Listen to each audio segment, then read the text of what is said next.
So ever since this game was in beta, I've been harassed by a friend named Neil to review this game. I told him I don't do beta reviews, simply because they can change dramatically from beta to release. So when this game was officially released in November, I decided, well, I guess it's time. So here we are, checking out Prison Architect. If you can't figure it out from the title, shame on you, because this game's sole purpose is for you to build a successful prison. All of the choices are left to you. You start off with 30 grand and are given free reign. But first off, you need to make some choices. I'm going to review this game more like a playthrough, and comment on things I've seen when playing. I feel like this may be the best way to tell you about the game. So first choice, what gender do you want? Sadly, you can't mix sexes, so you are limited to having a strictly male-only or female-only prison. You then choose your warden, who may have a perk available to you. I chose J.W. Periwinkle, which allows my guard dogs to see tunnels easier. From past playthroughs, this is a nice benefit, as prisoners will always try to find ways to escape. You also get extra options, like the overall size of the lot, whether you want certain environmental set pieces, gang possibilities, extra events, and even if you want to be able to lose at all. Of course, I turn this off, because I like winning. After this, we begin with a fresh canvas. At any time you can choose not to accept any more prisoners, so I started off by closing off my intake so I had more time to build without worrying about prisoners coming and not having a place to be kept. So next, you pick the foundation style, whether it be concrete or brick, and drag a square to direct your workers to start constructing. These workers are your general contractors and will build anything you tell them to. This also includes placing objects such as beds, toilets, phones, and the such. You can feel free to hire more when you need them, and then fire them if you have too many and not enough to do. There's no real penalty for temp workers. One thing you may want to look into at first in order to get more cash is the grant system. These grants are almost like side quests, in which you get rewarded with cold hard cash when completing them. You want to choose carefully, because you can only sign up to 2 grants at a time, unless you unlock a certain perk, which then allows for 3. Many grants also give you an upfront cash bonus to help ease the difficulty of building your facility, so use the cash wisely. These grants don't have time limits, except for the ones that you actually have to pay money for and then get even more money back. I wouldn't bother with those 2 grants until you have a decent income coming in. Speaking of income, that's the number in green to the right of my overall cash. The more staff that you hire, the lower this number will go. In order to offset this, bring in a lot of prisoners. You'll get automatic grants from the government for the jailed individuals you're housing. Naturally, the more inmates you have, the more cash you earn per day. In a strange decision, you get the cash periodically throughout the day. Essentially, every hour you get a portion of it. For example, let's say that you have a daily income of $2,400. This means that every in-game hour you earn $100. This number can fluctuate at a moment's notice, so just remember that this daily intake number is more of an estimate than a full promise of incoming money. And no, $1,000 a day isn't really enough to get going in this game.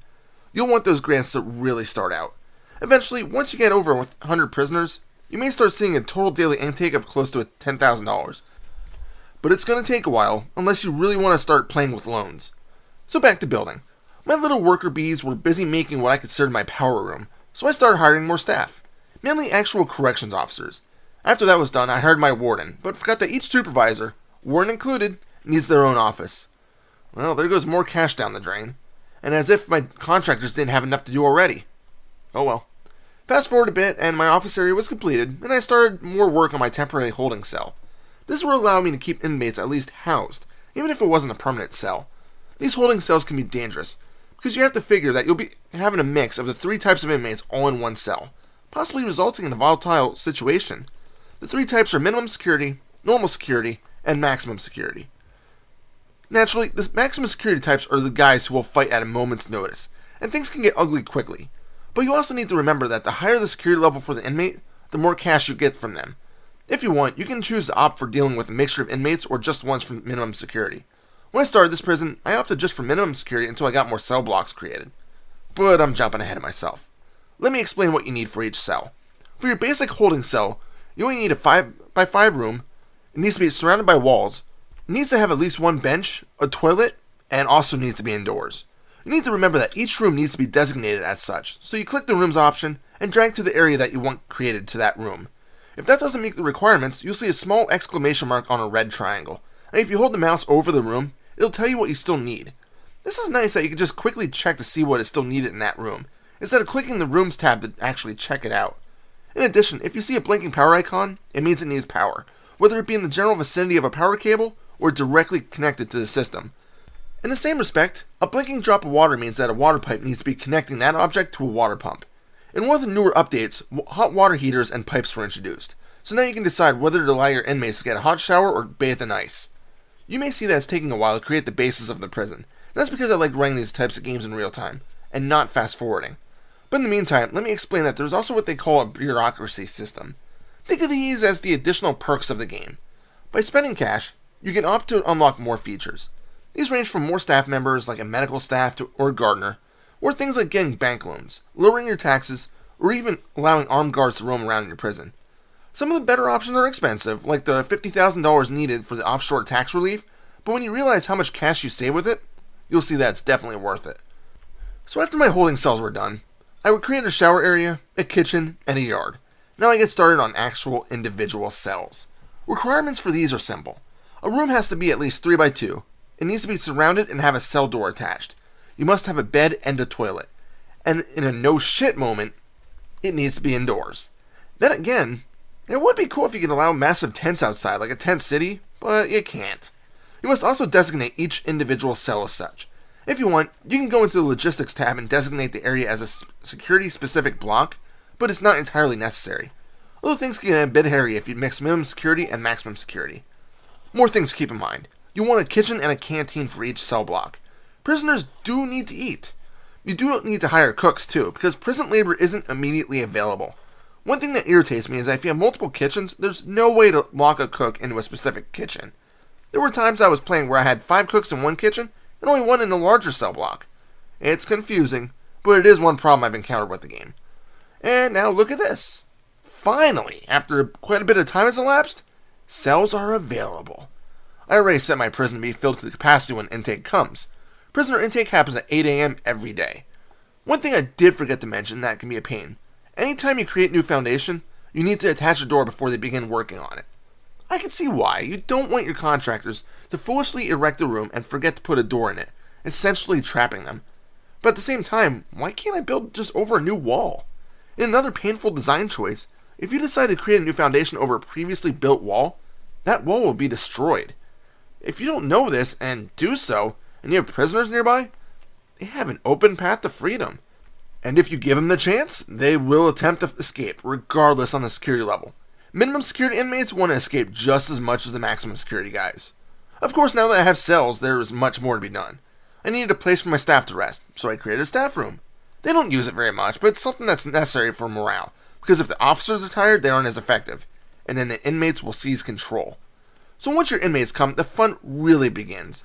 They'll come on a bus, and your officers will take them to reception, where they will be strip searched and be given prison uniforms. If they're caught with contraband, they'll be punished appropriately. And the inmates often have their own biographies that you can read at any time. By clicking on a prisoner, you'll be told their security level, their bio, their crimes, and also how much time they're serving. It's from here that you can also do an on-the-spot search of their person, cell, or even cell block. If you want to hand down a special punishment, you can do that as well. Many of these bios are worth reading because many of them are entertaining and off the wall. You can spend like $20 or so to create your own prisoner and submit it. Of course, I was cheap and didn't, but the option's there. I felt that $20 was a bit steep for that. So once intake is done and all the prisoners are searched, they are escorted to their cells. Or in my case, I went right to the canteen to eat, as it was that time. Underneath the clock, you'll see what part of the day it is, and you can actually edit this regime at any time. If you want to keep people on a permanent lockdown, you actually can, although your prisoners will probably get restless and start causing damage to the cells. Personally, I gave my minimum security inmates a lot more freedom, and maximum security a lot less. Free time lets the inmates do what they want, as long as it's legal. They can hang out in the common area, go to classes, buy stuff from the shop, attend parole hearings, etc. Oh, and you do want people to pass parole hearings, because when inmates get released early, you get a bonus of $3,000. Very sweet, and it will be needed. However, you do need to be careful yet, because too many reoffending parolees can get you a game over if you have the fail options set. You can get a grade of your prison, including this reoffending rate, once you release 10 prisoners, whether it be by parole or by time served. And yes, you can choose at what reoffending rate to let prisoners hit parole. I chose 30%, as I felt that was fair. After a while, you may want to choose to allow inmates to take classes. Some workplaces in the prison require this training, such as the carpentry training and kitchen safety class. Once these classes are completed, you can assign applicable inmates to work in those places, whether it be the workshop for carpentry majors, or the kitchen for the kitchen safety class graduates. Some areas of the prison, such as the cleaning cabinet and laundry room, do not require additional training. And you may notice that I made the prison bigger. I started work on my normal security cell block, as well as implementing a solitary cell block. Many prisoners may have to go there for certain punishments, like assault, murder, or even escape attempts if you see it that way. Just like many other parts of the game, the punishments for crime committed while in your prison are adjustable. The main options are solitary confinement, standard lockdown, or a simple slap on the wrist, never do it again approach. And if there's an inmate that just isn't getting the message, in addition to handing out harsher punishments manually, you can also adjust their security level. For example, I once had a prisoner in the older beta prison that kept assaulting staff, so I upgraded him from normal security to maximum security. He didn't like it very much. So now you probably get the general idea of how building the prison works. And if you don't, the tutorial from the beginning of the game helps. But what about running your facility? You do need to juggle staff hiring, safety, and the inmates. Many inmates are fighters and will pick fights with people just because they can.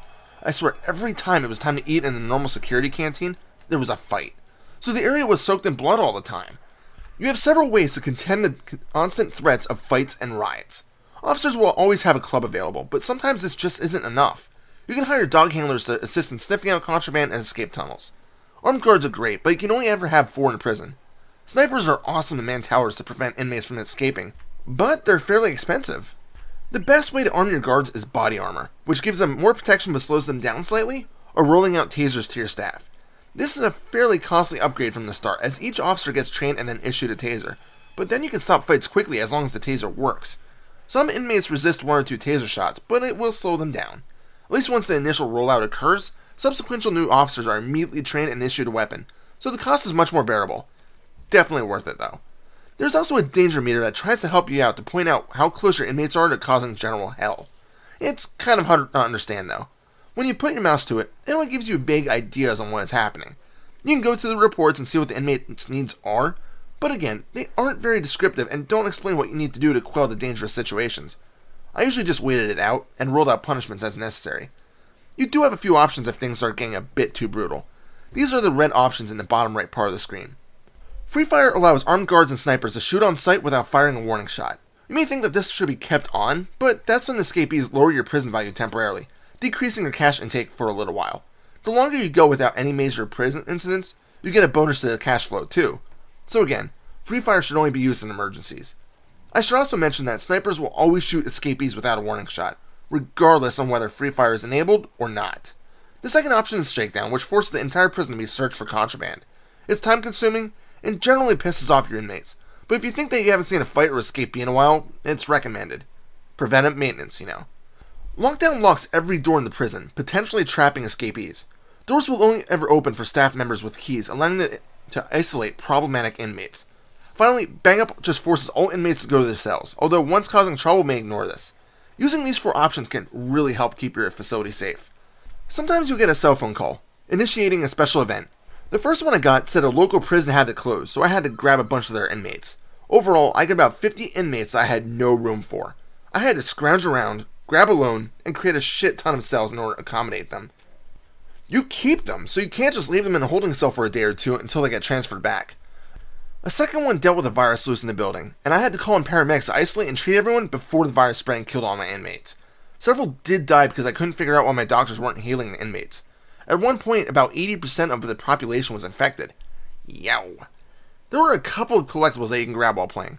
Many times you'll see a picture just laying on the ground, and by clicking it, you'll be treated to a Polaroid of the game.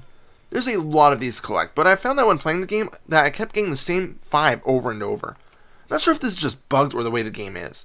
You can also find pages from a journal, which give you tips on how to run your prison. One page I've grabbed tells me I can direct which ways inmates travel, to keep order, yet it didn't tell you how to do it. Let's say you get bored running your custom prison. Well, you can choose to do one of 5 campaigns. The first one is a tutorial, which is done simply enough. After that, you have to stop a massive fire from destroying a prison. I honestly didn't really touch these, but they are available. In addition, a new escape mode was recently implemented, in which you play as a convict trying to escape.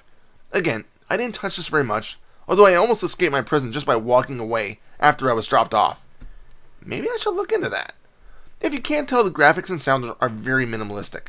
Some people may be put off on this design choice, especially the people, since they just look like even more basic Miis from a Wii. Everyone just kind of glides around without legs, and don't really have any arms, but just circles for hands. Yet the way the game is presented works very well. The game focuses more on the gameplay element than the graphical design, and I'm perfectly fine with that. I think that's all I have for Prison Architect. It's a really fun and addictive game that even the most basic of computers should be able to handle. Sure, there's a bit of violence, with assaults and murders occurring and blood puddles forming, but it's all generally cartoonish looking. You can buy the game on Steam right now for $30 for the basic package, as everything else is just what I would deem unnecessary DLC. But overall, I would say it's worth the $30 price tag. Of course, the game isn't perfect, especially with the fact that you can't designate cooks to the kitchen that it should be working in, but the flaws don't detract too much from the gameplay, and all of them are easily worked around. Overall, if you like open sandbox simulation games, I'd recommend this one. Final score? 10 out of 10. I know I said this game isn't perfect, but really, is there a perfect game? Okay, maybe The Last of Us, but that's besides the point. This game is still good enough for me to warrant a perfect 10 score. This is Reaper. Happy fragging.